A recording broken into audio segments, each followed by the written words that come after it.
get started then, once you're ready, Madam Clerk. Madam Mayor, we are live and recording, and both of our councillors have joined us via YouTube or via Zoom. Great. So we're good to go, is that what you're saying? Good to go. Brilliant. Welcome everyone. Before we begin, just a reminder that the meeting is being recorded and live streamed by the Township YouTube channel. And of course, we do have participants joining us via Zoom, as well as from the chambers. So we'll go through and call the roll. Please raise your hand and do a bit of an audio check if you're on Zoom. So starting with Deputy Mayor Nelson. Present. Councillor Watt. Present. Councillor Vervoort. Present. Hello. Councillor Johnston. Present. Of course, myself, Heather Watson, and we have our equipment, J.J. Hartwin. Good evening. CIO, Lana Arthurs, Interim Treasurer, Brad Kramer, Manager of Public Works, Jake Condon, Manager of Recreation Facilities, Mike Mood, our planner, Christina Coulter, and the CEO, Interim Acting CDO, Don Hellman, and Chicho. I still don't know your title officially. Chicho Josh. Welcome to the house. With the media. Okay, so with everyone here, we'll call the meeting to order, starting with the land acknowledgement. We respectfully acknowledge that we are on the treaty and traditional territory of the Nishi-Sagay Initiative. We offer our gratitude to the First Peoples for their care for and teachings about our earth and our relations. May we honor those teachings. And if we can just pause for a moment of silence, please.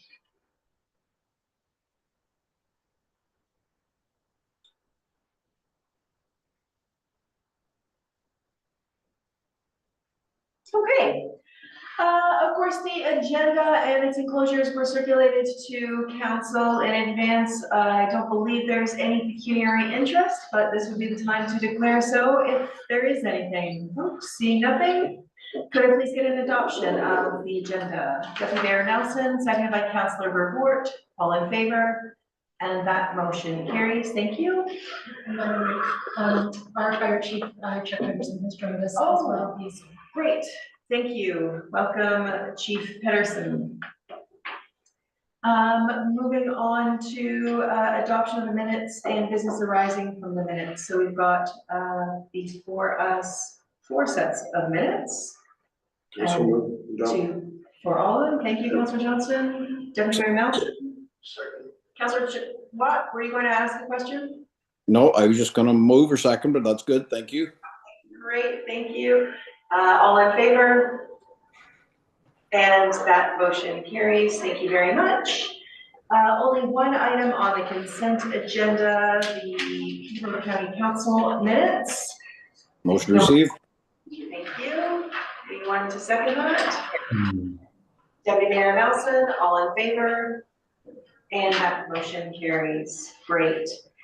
So this is the portion of the meeting where we are having a public meeting to have input from the community about the draft 2024 capital and operating budgets combined. Of course, our interim treasurer, Paul Kramer, will spend a minute and review the document. This is the time to hear comments from the public. So could I get a motion to open the public meeting, please? Councillor Johnston, seconded by Deputy Mayor Nelson. All in favor? And that carries. And over to you, Mr. Chairman. Thank you, Madam Mayor. This is the public meeting for the 2024 budget. It is still draft. We've made significant progress, but if we're going to bring up the presentation.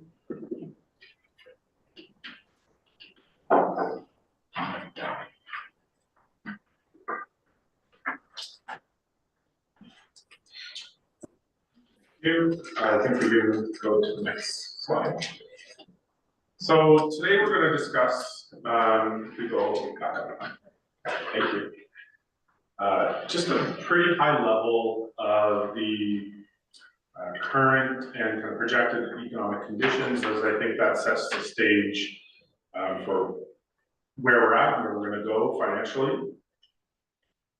We'll overview the budget process, what's occurred to date, and what the next steps are. We're going to do an overview of what the current impact of the levy is as of the first draft.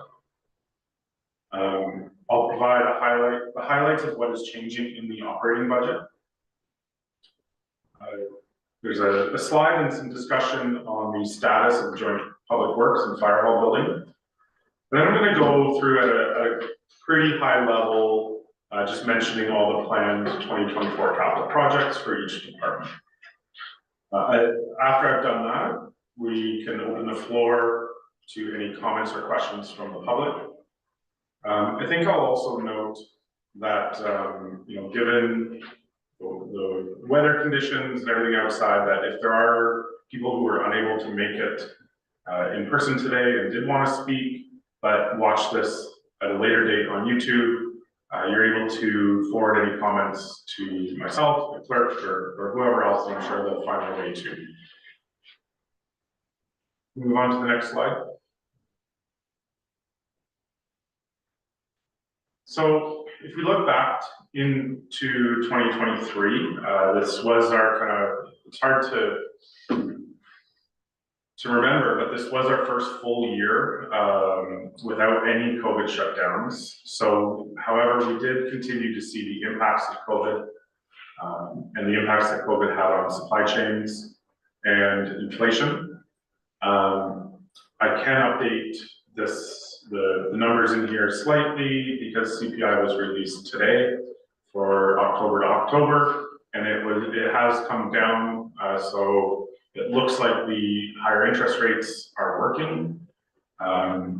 It did slow down to 3.1%, and it was 3.8% as of the previous month.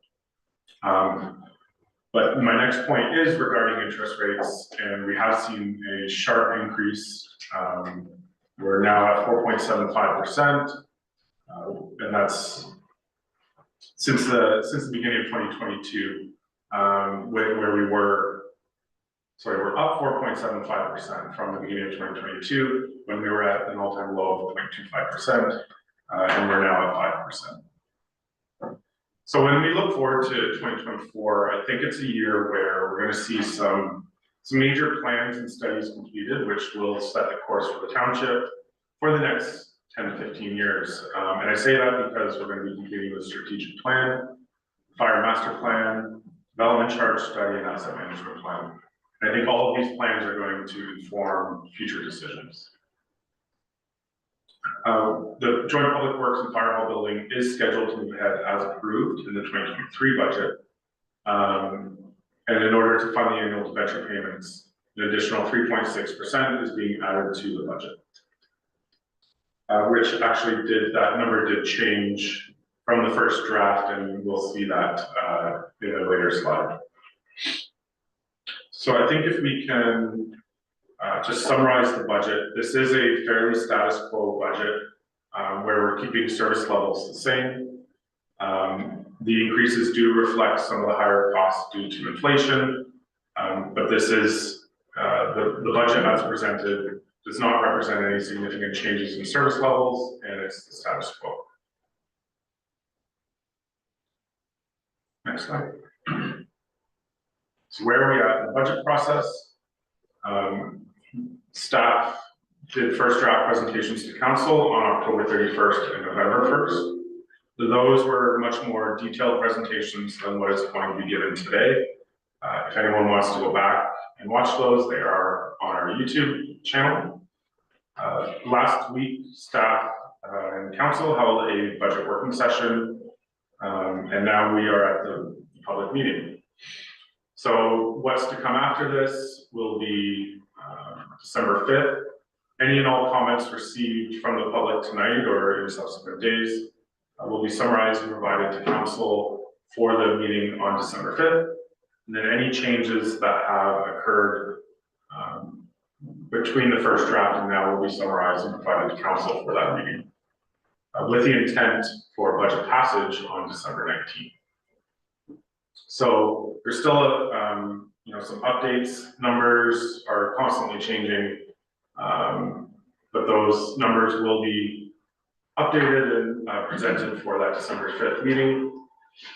Also at that December 5th meeting, we will be presenting a community grant policy. And then we're going to continue to work likely through the budget and after the budget on our asset management plan and reserve policy. Okay, next slide. So this is where we are sitting when we look at the overall levy. So overall, there's a 7.4% increase, and 5.9% of that is for the capital levy for the joint building. I did mention 3.8, but that number has since changed to 5.9%, arising from the working session at the with council last week. So this results, and this also means that we have a 1.5% increase arising from normal everyday operations, and so that's how we get to our 7.4%. This results in an annual change of $32.15 to per 100,000 of assessment, and for the average house annually that'll be $82 and $6.86 monthly. Next slide, please. So we can dive into the key changes, what's changing from an operating perspective, and what we'll see. This is mainly inflation. So we have our salary and wage cost of living adjustment, insurance costs, fuel costs are all rising. We are able to offset higher costs by higher interest earned on our current and existing reserves. And then if we go to the next slide. We are transitioning some costs out of the building department into to be funded by the tax levy. That is because they are related to bylaw enforcement and should not be paid for through building permits. There's a contract increase with our police services board. And then when we go through each department in the budget, and that detail is provided on our website in the budget document, there are various changes here and there that are small in nature, but do add up to approximately 48,000. There is a reduction in the transfer to reserves in the amount of 45,000. This is due to lower planned gravel projects. There is a policy in place where we transfer a set amount per the amount of gravel applied to the roads for future gravel pit purchases or related costs. This results in an impact on the levy of 2.5%.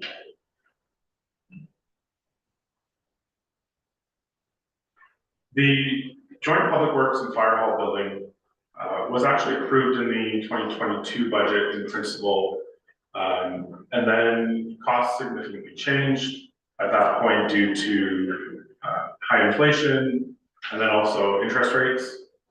And so in last year's budget, the 2023 budget, Council approved a financing strategy shown here, which would have seen ultimately we need to get to an annual debenture payment of 915,000, just under. And this is because the total cost of the building is approximately $12 million, and I had it in the slide and I removed it. And so what was decided at the previous working session is there was a capital project removed related to the intercom slope stability works, which was budgeted for 200,000. Council decided to apply $150,000 of that to the joint building to get us closer to the annual debenture amount. This will alleviate future pressure on the budget in future years. Next slide. So now I'm just going to do a high-level overview of all of the capital projects planned in the township for 2024. The first one under corporate services is miscellaneous IT hardware replacements. This is planned to be an annual contribution for hardware, laptops, server replacement, and just various IT expenses in the township. We also have quite a few office chairs throughout the office, the chairs in the council chambers and boardrooms that are not in good shape and are past their useful life. They are showing significant wear and tear, and so there's a plan to replace those. There's a exterior door replacement at the municipal building, and this is for the storage room, and it is just again showing wear and tear, compromising the safety and integrity of these stored items, and so this is budgeted to be replaced. Continuing from the tree program that was implemented in this budget year in 2023 and building off the success of that program, it is planned to have another year of the program, the parameters of which will be presented at a later date. But this is being proposed to continue and run for another year. When we look at the library, the books and material, this is $14,000. This is an annual contribution to ensure that the library collection is up to date and is continually being added with current materials. The flooring is to be replaced in the entrance, kitchen, public washroom, and the fiction and non-fiction sections. This is related to wear and tear and condition of the existing flooring. There's also a plan to replace the signage for the building. The library building currently has the old channel letter signage with the township's name. The new channel letter signage would say Douro-Dummer Public Library. Looking at the public works capital projects, a brushing unit is being proposed. The purchase of this new brushing unit will manage the ongoing roadside brushing. Currently, a lot of this brushing is completed through contracting out to another contractor, and this will allow the township to complete the brushing internally. The brushing unit was budgeted for in last year's budget, or sorry, in the 2022 budget, by contributing to reserves for the purchase of this, and therefore $92,500 is coming from reserves and $82,500 from this year's levy. There's a project to do realignment engineering fees on 12th line Dummer. The project aims to enhance road safety and rectify road alignment. So there's a previous agreement with Drain Brothers to realign the roadway by removing the unsafe hill and the sharp S bend. There is a truck replacement budgeted. This is going to replace an existing plow truck, which was previously bought in 2010. So the existing truck will transition into a spare vehicle, and then the current spare will be designated as surplus and liquidated.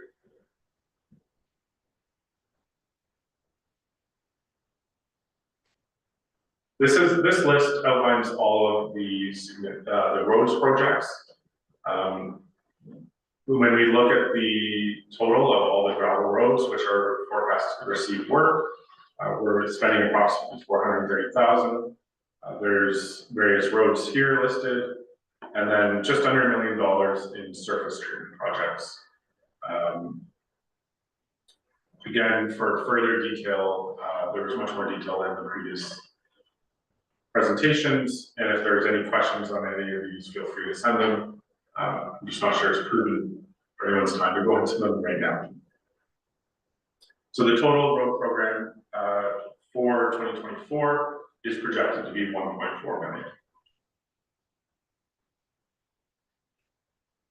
For fire and emergency services, the remainder of the Station 2 parking lot resurfacing paving project is going to be completed. This is the second phase. The first phase was completed in 2023. So this will, this project involves grading and resurfacing of the existing parking lot to address standing water issues. There's also plans to get plans done and drawings for Station 1. The existing facility needs to be reviewed and explore future viable options for future functionality.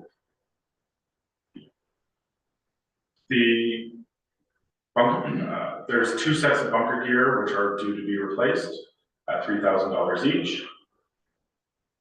And related to bunker gear and future equipment purchases, there's now going to be a $50,000 contribution to reserve.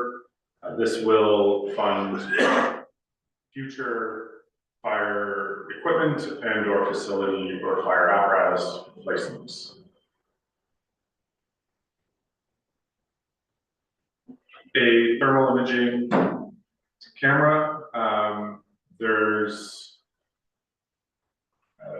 2 cameras being bought, which will replace 2 existing cameras, which have exceeded their life expectancy and are no longer supported by the manufacturer. And lastly, for fire, there's a boat to be purchased. This is replacing a current boat that has reached the life expectancy, and this will meet the needs of rescue and fire protection. The existing boat we'll see on a future slide, will be transferred to the building department.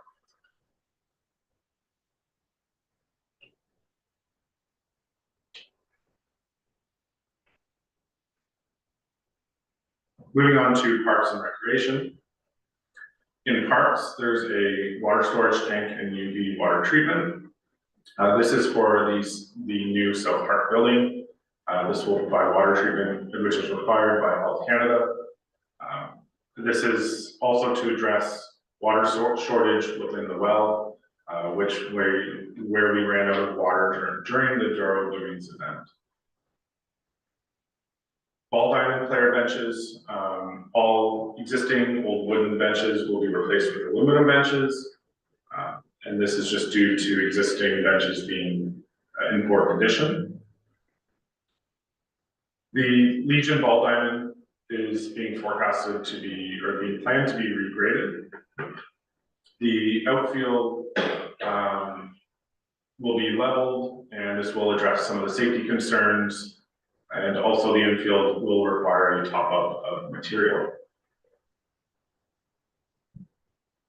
At the Douro Community Center, there's 2 compressors that require overhauls. And this is regular maintenance based on the hours of use that they receive. One of the window within the harvest room is due to be replaced.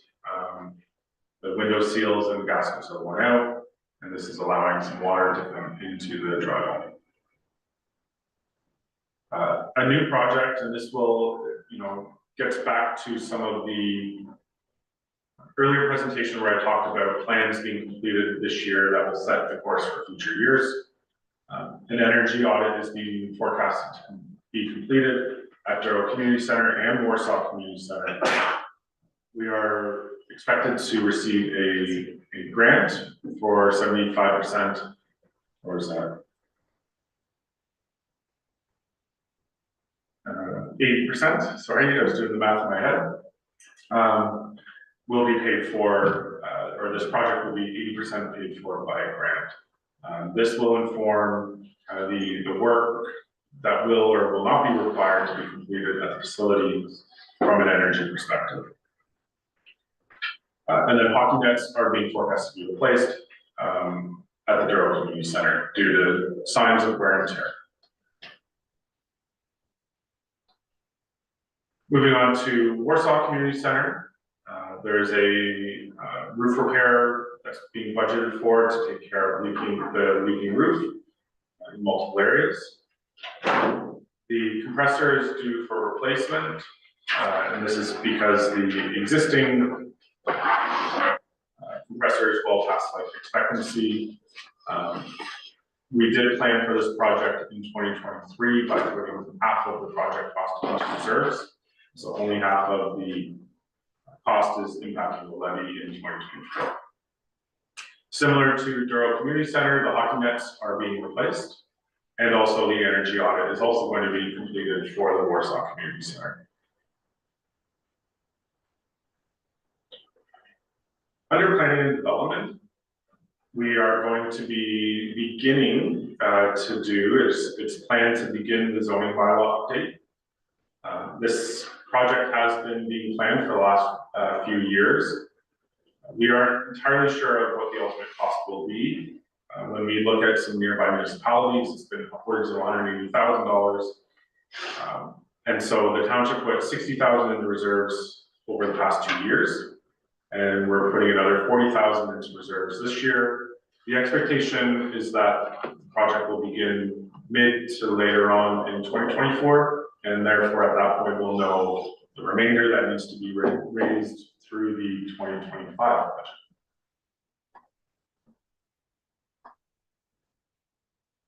And lastly, for building and bylaw enforcement, a truck is being purchased. This is an additional truck. So the project will enable multiple staff members to conduct field inspections at the same time. This will enhance departmental response time and elevate the overall standard of customer service.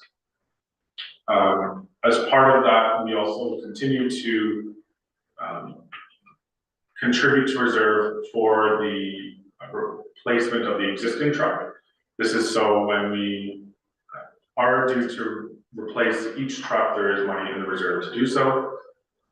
And as previously mentioned, the boat from the fire department will be transferred to the building department at a cost of $5,000. And so at that point, that wraps up the public meeting presentation from my perspective. And if there's anyone in the audience or virtual who has any comments, we'd be happy to accept the comments or answer any questions. Great, thank you very much for that. So handing it over to the public, looking in the chambers, any comments or questions from the chambers? No, at this time, thank you. Do we have anybody online? Oh, we do not, nobody's registered advance or anything like that. Okay. So as far as next steps are concerned, as you had indicated, folks can filter comments through between now and I guess our next meeting being December 5th for council deliberation and updates. Through you, Madam Mayor, yes, that'd be correct, with a preference of getting them. We do publish the agenda and complete reports in advance. So if we could receive comments by, say, no later than end of day Monday, but if they come in, we'll do our best to address them appropriately. Great, thank you for that. And of course, council's had an opportunity to work through our lengthy session last Tuesday. At this point, we have nobody from the public speaking into the budget. How about we have a motion to close the public meeting? Deputy Mayor Nelson, Councilor Johnston, all in favor? And that carries. Okay, moving on. Thank you very much for that, Paul. That was great. Moving on to public comment period. We don't have any folks who have registered to speak to other matters on the agenda. So that takes us on to item number 10, other business and staff reports. So over to council, are there any questions on the report and capital project status? That's before you at 10.1. No questions, then simply just a motion to receive. Deputy Mayor Nelson, second by Councilor Report, all in favor, and that carries. Thank you. On to 10.2 recycling depot operation agreement, circular materials, and that's over to you, Mr. Connor. Thank you, through you, Madam Mayor. I have provided quite a bit of information in the report, but I will hopefully provide enough information on a higher level with my report here. The recommendation before you is that the Public Works 2023-15 report dated November 21st, 2023 regarding the Blue Box Depot Operation Agreement with Circular Materials Ontario be received for information, and that bylaw number 2023-51 being a bylaw to execute the depot operations agreement between the Township of Douro-Dummer and Circular Materials Ontario for haulage and disposal services of blue box materials received at the transfer station be brought forward for passage under the bylaw section of the agenda. As many of you are aware, the blue box regulation under the Resource Recovery and Circular Materials Act now makes producers fully accountable and financially responsible for their products and packaging once they reach the end of life. Circular Materials Ontario is the producer responsibility organization working within Peterborough County. Currently, the Peterborough County has provided these, has been responsible for the curbside and the depot collection within this valley of Douro-Dummer, as well as the lower tier municipalities in Peterborough County. The townships have managed the receipt of the materials at the various depots. The county has been offered a contract with CMO to continue to be the service provider, and they have chosen to opt out of all these services. As a result of that, CMO was responsible to determine how these services will be provided. Circular Materials then executed an agreement with Ontario to continue for the continuation of the residential curbside collection services for all townships within the county. Township staff have been working closely with CMO to form an agreement for the collection of the recyclables at the transfer station. Contracts offered by CMO to the lower tier municipalities are similar, except for the compensation amounts, which are based on operational costs at the respective sites. Should the township opt out and not enter into this contract, CMO has notified us that the residents would have to take their materials to another site. This site has been indicated to us that it would be Idle Road Depot. Obviously, this would be an inconvenience for our residents and would not provide a desirable level of service. So it is becoming apparent amongst the municipalities in Peterborough County that the only means to provide a seamless blue box transition and an acceptable level of service to our residents is to enter into this agreement with CMO. Having worked with the collection contractor in Ontario in the past provides us a level of comfort in terms of continuity services through the transition period. The township Douro-Dummer would be compensated for the cost of the depot operations related to these blue box materials. And there would also be a small allocation of funds for promotion and education. So hopefully that provides enough information to the public if they have not read the document. As well, I'm welcome to take any questions if the council has them. Thank you for that. Council, Deputy Mayor Nelson. Yeah, through you, Madam Mayor. Jake, is there, obviously, you've been talking, but is there compensation, when you say there's compensation, sorry, for the site, does that include compensation as far as our workers are concerned, and for example, like our workers that are there at the site and looking after that blue box, what it entails for the work for our employees? Yeah, through you, Madam Mayor. Yes, that's what the compensation is for, is we've provided CMO, previously a breakdown of our costs that we feel is associated with the blue box materials at the site, and, that's where they come up with the compensation, percentage, for each site in each municipality. So it is for our staff's time. Thanks. Any other questions from council? So, to the chair, so we just have to approve this agreement and then it'll start the first of the year? What, like the change? Through you, Madam Mayor, yes, that's right, January 1st, 2024. So the sooner we do, then we won't miss a beat as far as being Like collected. the depot operations shouldn't change, from what staff are doing now, it's just a different contractor picking up and removing material.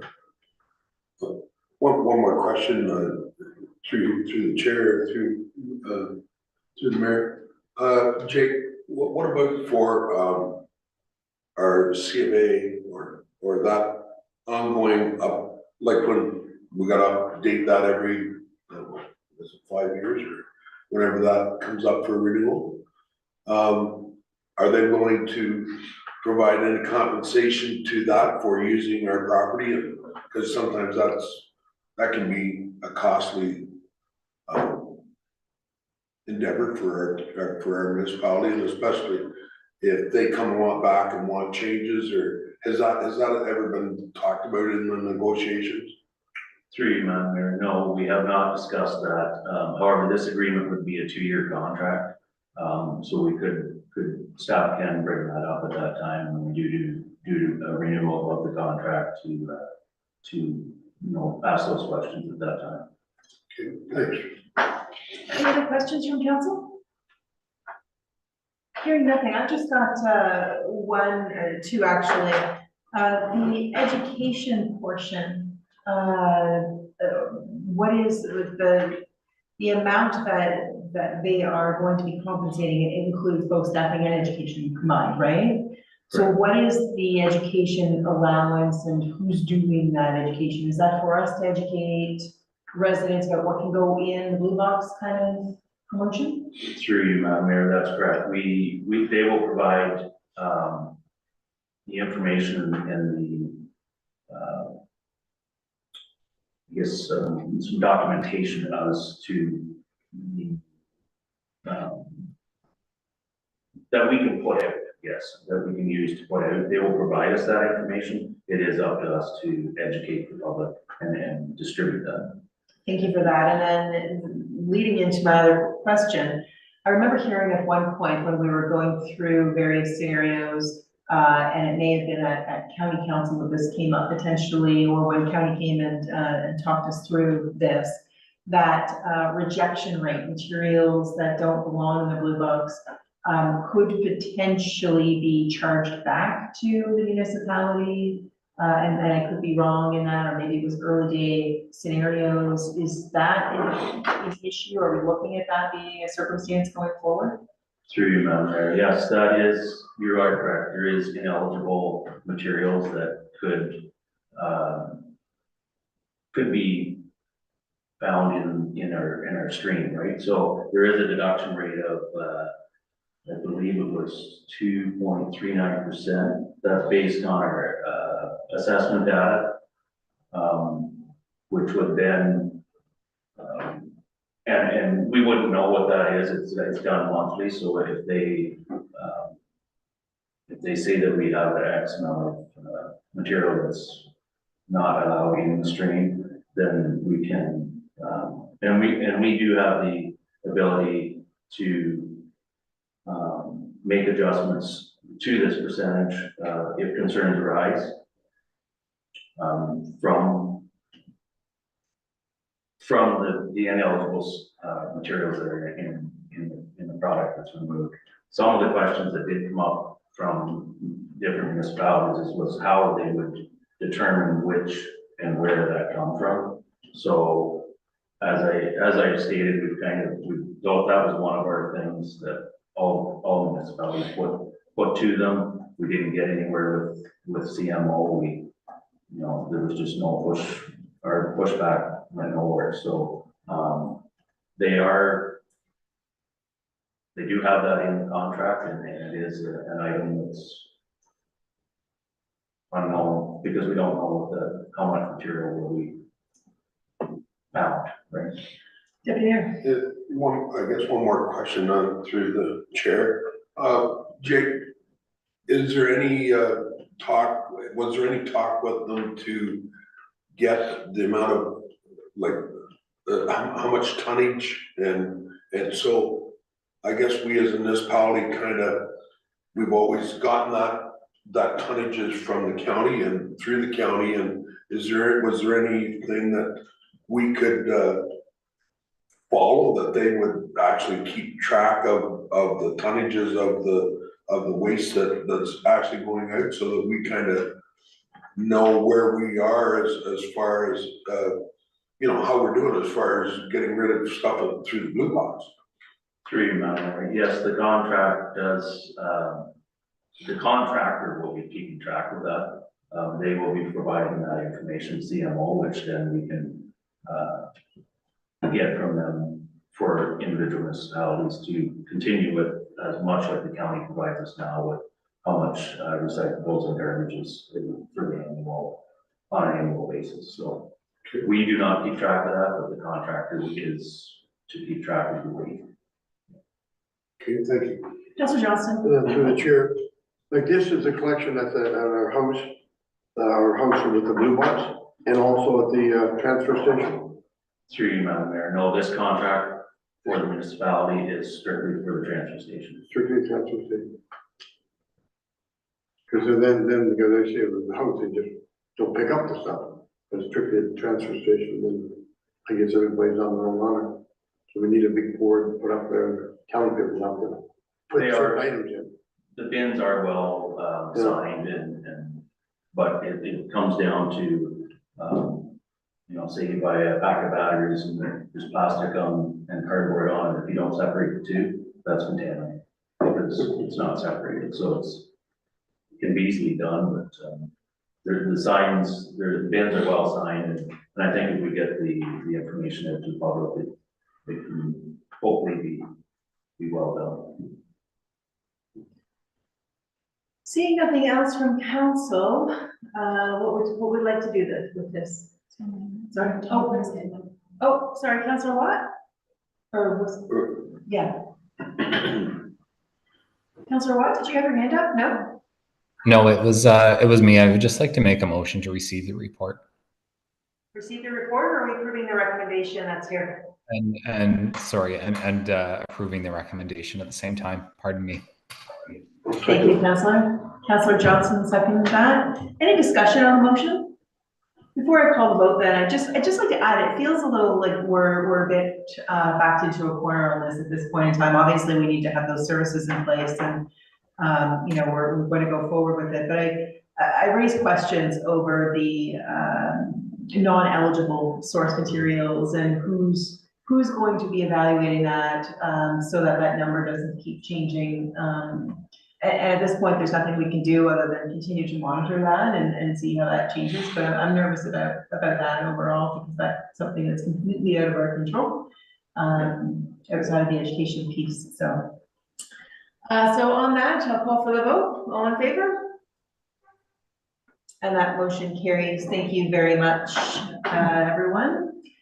On to item 10.3, purchasing report, over to our interim treasurer, Mr. Craig.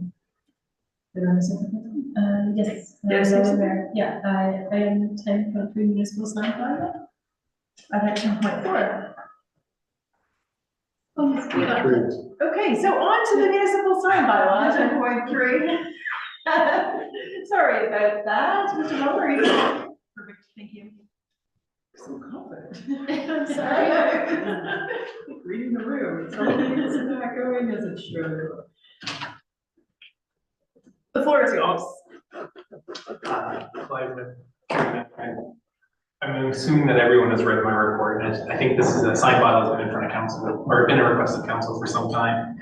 It is something that we need to regulate within our township, maybe more so now that the county's old sign bylaw was repealed, and that any signs on private property are not governed through them. So I feel that this sign bylaw is comprehensive. It allows us to regulate the signs as needed. And if there's any specific questions to them, I'm happy to answer them. Thank you. Council, Deputy Mayor Nelson. Through the chair, thanks, Don, it's very comprehensive by the look of it to me. And I guess my only question I have is, when I look at the sign bylaw, and I know what we've had in the past with the township, and I just wonder if we shouldn't be looking at maybe more than just the building department for enforcement on the sign bylaw. If we shouldn't be looking towards not only yourself, but maybe Jake's position to have dual ownership of the bylaw, just so that if Jake's out there, he can enforce that bylaw as well. I don't know, is that something maybe we want or should be looking at? Or, I don't. Through you, Madam Mayor. I think that for myself, how I would do that, and I appreciate the comment, is if Jake, so we've had this actually in the past before where Jake's noticed a sign that was either on township property or obstructing the view of an intersection, and has contacted us, as we're in the enforcement body for the municipality, has contacted us, and then that gives us the ability to go out and enforce the bylaw. I'm not sure if our CAO could offer more. Through you, Mayor Watson, to the Deputy Mayor. I think just what John's saying, certainly if you know, our manager of public works of them, or anybody, I would say, in our public works department sees something where there's a sightline issue or something specific that they've identified with a sign, the contact would go back to our bylaw department. There's certainly some other bylaws that we'll have to look at in a broader discussion, probably about our enforcement department and how we're going to manage some of it. Essentially, and I think John speaks to it within his report, you know, we're not going out looking for non-compliant signs, right? So hopefully we're not going to be inundated with enforcement issues.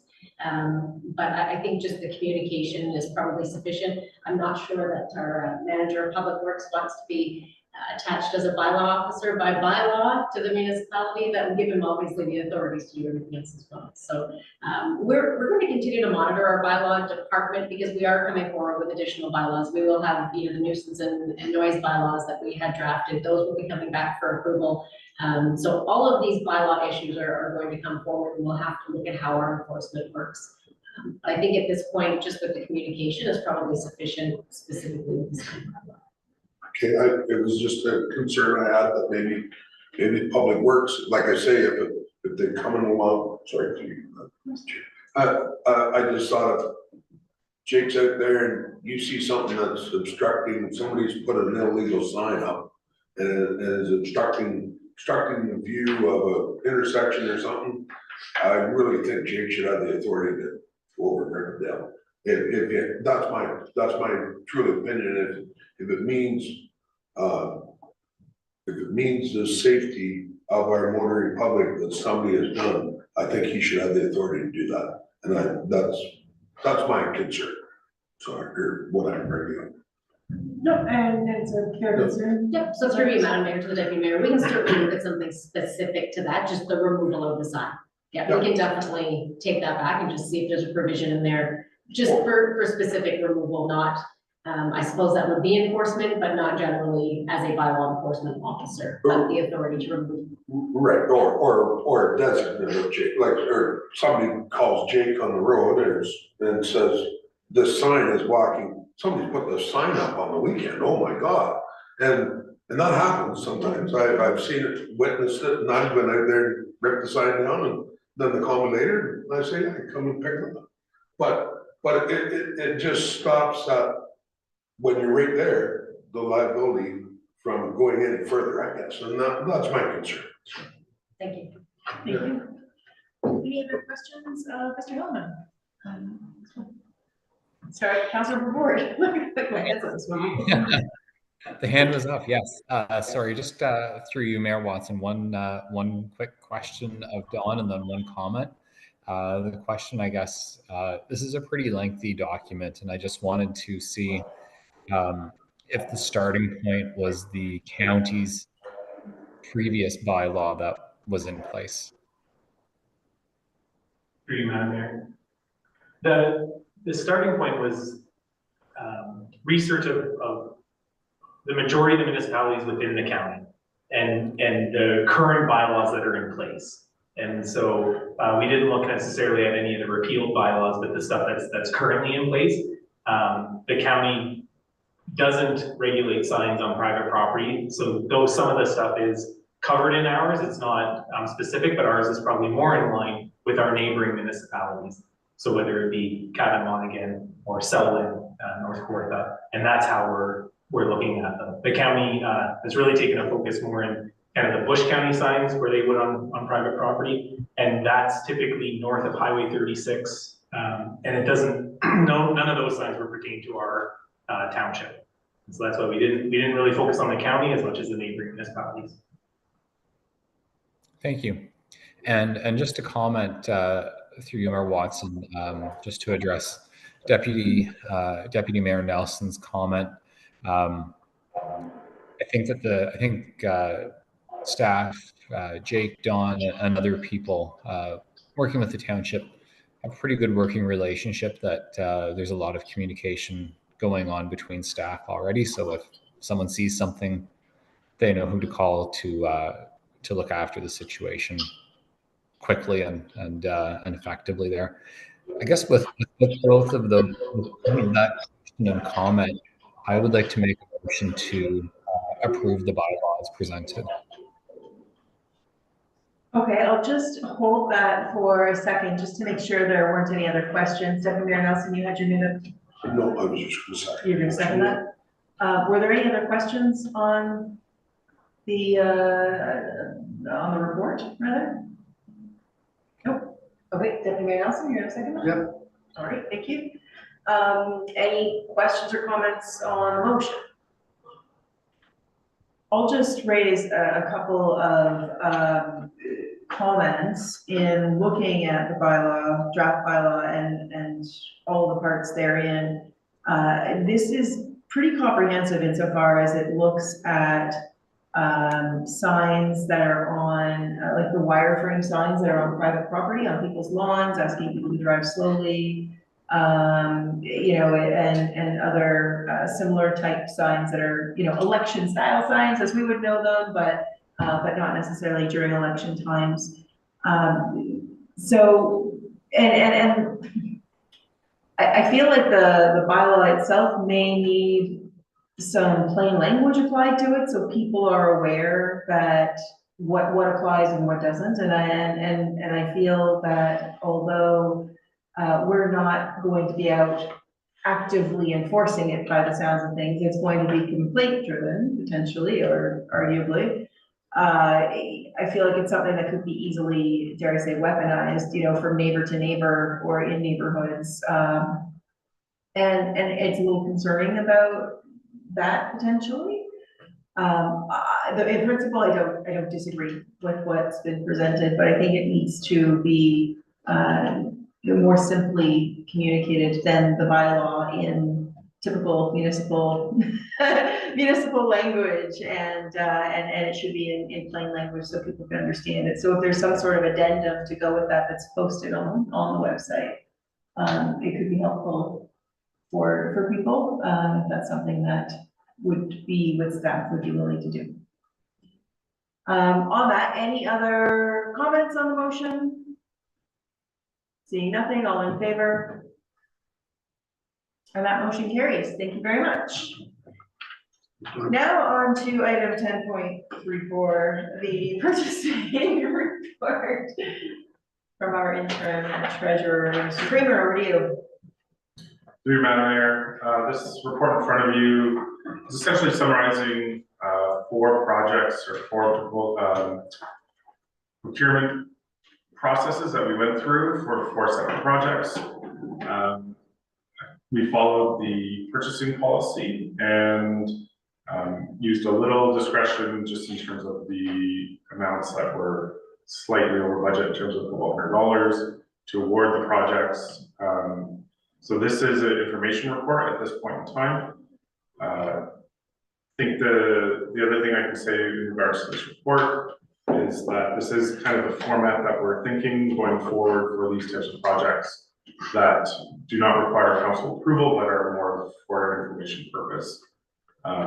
So you do get to see the price of each bid and ultimately the score. So we do score and break down the score different based on each project. Some have greater weight towards price, some have less weight based on what we deem to be appropriate and that where we will get the most appropriate vendor for each project. Thank you. Any questions of staff on this? Hearing nothing, just one in terms of the format. You have a section kind of mid report that says all submissions were scored as follows and shows the weighting of the points. Is it all of the aforementioned were scored as follows? Because I see that there's a couple of other following, so it just seems a little disjointed in where that sits. So through you, Madam Mayor, the reason I pointed out I just wanted to clarify on that one, because that was the one where we did not choose the lowest price. And so I just wanted to highlight the other criteria, which ultimately led to the successful proponent. However, the project was still well within $95 of budget. But for that one specifically, I wanted to highlight that, it was graded and scored on the company overview, project team qualifications, and then the work plan that was being provided. And that was what led to us not choosing the lowest price. I understand. So would this same matrix of point allocation apply to all projects that are going out, like the 10, 30, 20, 40? Through you, Madam Mayor, no, it'll depend. We adjust this matrix approach, so we reflect the project that's in front of us. Some are going to be much more weighted in terms of price than others, but on some projects we want to ensure that we're capturing and scoring based on other criteria such as qualifications, and we're getting the best proponent, not just for price, but price is still considered. Understood. So I would ask in terms of future reporting, if this is the format that council wishes to see, that all of the, like if we're getting multiple responses in multiple awards in one report, that they all include just that scoring so that we can see the weighting. I assume that the weighting is communicated in the bid process to the proponents, right? So just so that we can get a better understanding of how the weighting is in those individuals. That would be my personal request, just so we have that context, whether they scored, dollars were equal to the score or otherwise, kind of thing. Okay, so just a motion to receive, it looks like we're looking for. Councillor Johnston, Councillor Watt, all in favor, and that motion carries. Thank you. On to section 11, we're on to committee minutes and other reports. So one motion can suffice for all. Deputy Mayor Nelson, seconded by Councillor Vervoort. All in favor? And that motion carries. Thank you. We have a number of correspondence items. We'll do one at a time on the action items. As well, I have two. Let me see my agendas. 3. So the first one is the minister responsible for federal economic development budget on the Douro South Park brand opening from the minister. Just a motion on that. Just to receive. Motion to receive. Councillor Johnston, Deputy Mayor Nelson, seconded. All in favor? That carries. 12.2, the Ontario Volunteer Service Awards. Nominations for 2024 Volunteer Service Awards. This would be a good time to consider any folks in the community. Councillor Watt? Yes, I'd like to move and support and forward it on to all of our service clubs that we have left in the township and see if we can generate somebody from the township for nomination. Idea. Second. Second by Councillor Johnston. All in favor? And that carries. And lastly, item 12.3, Enbridge consultation of future natural gas expansion and home heating affordability. What would you like to do with this, council?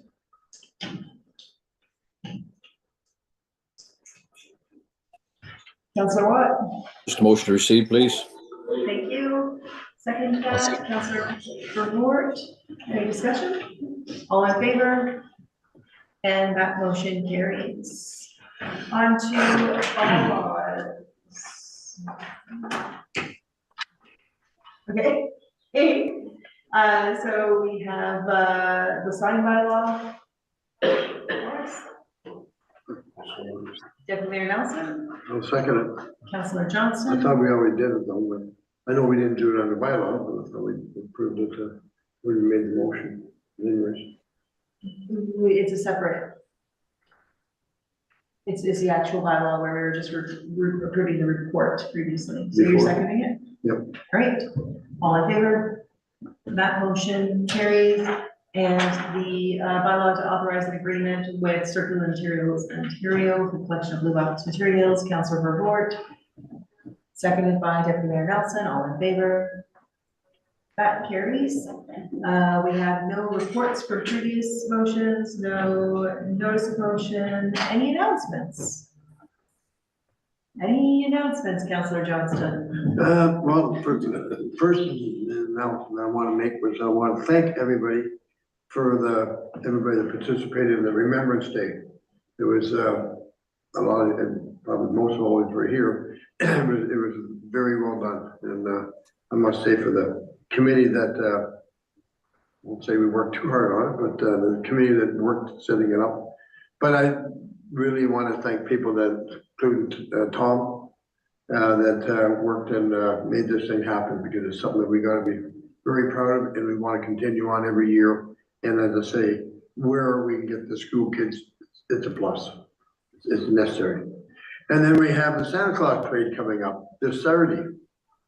I see our lights outside, they look really nice. Everybody that done work on that, I must thank them, because it looks really nice.